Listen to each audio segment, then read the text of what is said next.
Software engineer बनना इतना आसान नहीं होता है जितना आप सोच रहे हैं, क्योंकि मैं ऐसे कुछ प्लस पॉइंट बताऊंगा, वो अगर आपके अंदर हैं तो आप एक अच्छा सॉफ्टवेयर इंजीनियर बन सकते हैं। या फिर जो मैं प्लस पॉइंट बताऊंगा उनको अपने अंदर अप्लाई कर लेते हैं तो भी आप आसानी से सॉफ्टवेयर इंजीनियर बन सकते हैं। इसके अलावा मैं आपको बताऊंगा कि ऐसे कौन से सब्जेक्ट हैं जिनमें हमें बहुत स्ट्रॉन्ग होना चाहिए, उनमें हमें अच्छी पकड़ होना चाहिए, क्योंकि जितने भी प्रोग्राम एंड ऐप बनाए जाएंगे उनमें उन्हीं दो सब्जेक्ट का मोस्टली यूज किया जाएगा। और मैं आपको बताऊंगा कि आप 12th के बाद क्या करें, क्या पढ़ें एंड कौन सी डिग्री करें, कौन सी मास्टर डिग्री करें, वो भी मैं आपको बताऊंगा। और साथ में मैं आपको सैलरी के बारे में भी बताऊंगा कि सॉफ्टवेयर इंजीनियर की सैलरी कितनी होती है। सॉफ्टवेयर इंजीनियर को हम सॉफ्टवेयर डेवलपर भी बोलते हैं। सॉफ्टवेयर इंजीनियर वह होता है जो मोबाइल के लिए ऐप एंड कंप्यूटर के लिए सॉफ्टवेयर बनाता है। सॉफ्टवेयर इंजीनियर सॉफ्टवेयर को टेस्ट करता है, अगर उसमें कोई एरर या किसी भी तरह की प्रॉब्लम आ रही है तो उसे फाइंड करके सही करता है और उसे मेंटेनेंस करके रखता है। सॉफ्टवेयर इंजीनियर बने कैसे,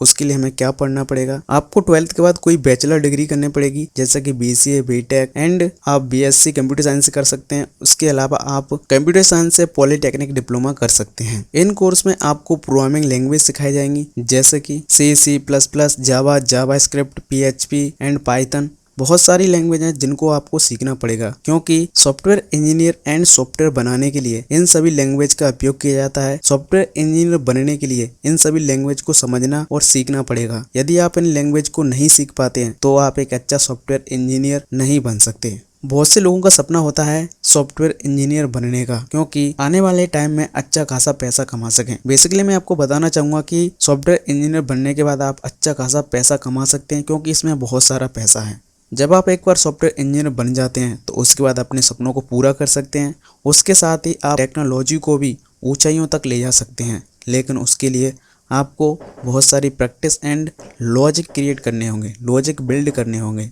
प्रोग्रामिंग लैंग्वेज सीख जाते हैं, इसके बाद आपको सॉफ्टवेयर बनाने की कोशिश करना चाहिए। इससे आपका कोडिंग स्किल बेहतर होगा और धीरे धीरे आपको समझ में आने लगेगा कि कैसे एक सॉफ्टवेयर बनता है और एक सॉफ्टवेयर को बनाने के लिए क्या क्या चीजें चाहिए, क्योंकि सिर्फ किताबें पढ़कर ही आप सॉफ्टवेयर इंजीनियर नहीं बन सकते। उसके लिए आपको रोजाना प्रैक्टिस करनी होगी, रोजाना कोडिंग करनी होगी और आपको शुरुआत में छोटे छोटे सॉफ्टवेयर बनाने की भी कोशिश करनी होगी और कुछ अपने भी लॉजिक बनाने पड़ेंगे। जितना प्रोग्रामिंग लैंग्वेज सीखना समझना जरूरी है, उतना ही इंग्लिश और मैथ में स्ट्रॉन्ग होना भी बहुत जरूरी है, क्योंकि जितने भी प्रोग्राम एंड ऐप बनाए जाएंगे उनमें कोडिंग की जाएगी, उसमें इंग्लिश और मैथ का ही मोस्टली यूज किया जाता है। और आपने देखा भी होगा, अगर एक आध बार आपने प्रोग्रामिंग की होगी तो मोस्टली इंग्लिश में ही की होगी। अगर आपको कोई मैथ या कैलकुलेटर बनाना है तो उसमें मैथ और इंग्लिश दोनों का यूज किया जाता है। मैथ और इंग्लिश में आपका स्ट्रॉन्ग होना बेहद जरूरी है। जैसे ही आपकी कंप्यूटर साइंस की डिग्री पूरी हो जाती है, इसके बाद आपको थोड़ा छोटे मोटे सॉफ्टवेयर बनाना आ गया हो तो आप इसके बाद किसी भी कंपनी में एक फ्रेशर के तौर पर इंटर्नशिप के लिए जाना चाहिए। मतलब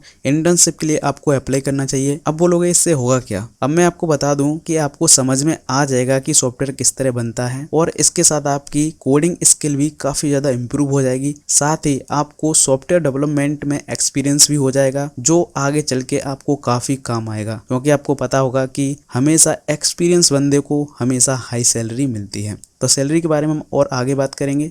अगर आपको एक अच्छे सॉफ्टवेयर इंजीनियर के साथ साथ एक अच्छी सैलरी चाहिए तो इसके लिए आप मास्टर डिग्री, MCA, MCS इत्यादि जैसे कोर्स कर सकते हैं और अपनी पढ़ाई को भी कंटिन्यू रख सकते हैं। इससे सबसे बड़ा फायदा ये होगा कि आगे जाके आपको काफ़ी ज़्यादा नॉलेज भी हो जाएगी। इसके साथ आपको जॉब के भी चांस काफ़ी ज़्यादा रहते हैं। प्रोग्रामिंग लॉजिक भी स्ट्रॉन्ग बनाना होगा। अगर आपको एक प्रोफेशनल सॉफ्टवेयर डेवलपर बनना है तो इसके लिए आपको अपने लॉजिक को बेहतर बनाना होगा, क्योंकि कंप्यूटर में जितने भी सॉफ्टवेयर बनते हैं उसमें लॉजिक लगाना बेहद ज़रूरी होता है। तभी आप एक बेहतर सॉफ्टवेयर को बना सकते हैं। इस कोर्स को आप अलग से भी कर सकते हैं, जिसकी मदद से आप लॉजिक को इम्प्रूव कर सकते हैं। अब मैं अगर आपकी सैलरी की बात करूं तो लगभग 40 से 45 हज़ार के एवरेज में आपको स्टार्टिंग में मिलेगी। जैसे ही आपको 2-3 साल का अच्छा खासा एक्सपीरियंस हो जाता है तो आपकी 90,000 या फिर 1 लाख तक आपकी सैलरी कर दी जाएगी। जैसे आपको 5-6 साल का एक्सपीरियंस अच्छा हो जाता है, आपको हर तरह के प्रोग्राम बनाना आ जाते हैं, इसके बाद आपको कम से कम 1 लाख से ऊपर सैलरी मिलेगी। और बहुत सारी कंपनी है जो 1 लाख से ऊपर सैलरी देती हैं, वो भी पर मंथ। जैसे कि गूगल है, वो आपको कम से कम 1 लाख के ऊपर देगी। इसके अलावा और भी काफ़ी कंपनी है, जैसे कि गूगल हुआ, ओरेकल हुआ, विप्रो, TCS एंड बहुत सारी कंपनी है जिनमें आपको सॉफ्टवेयर इंजीनियर की जॉब मिल जाएगी। अगर कोई डाउट है तो मुझे कमेंट करके जरूर बता दीजिएगा, मैं आपको उसका रिप्लाई जरूर दे दूंगा। तो दोस्तों ऐसे वीडियो देखने के लिए चैनल को सब्सक्राइब कर लीजिए। जय हिंद, जय भारत।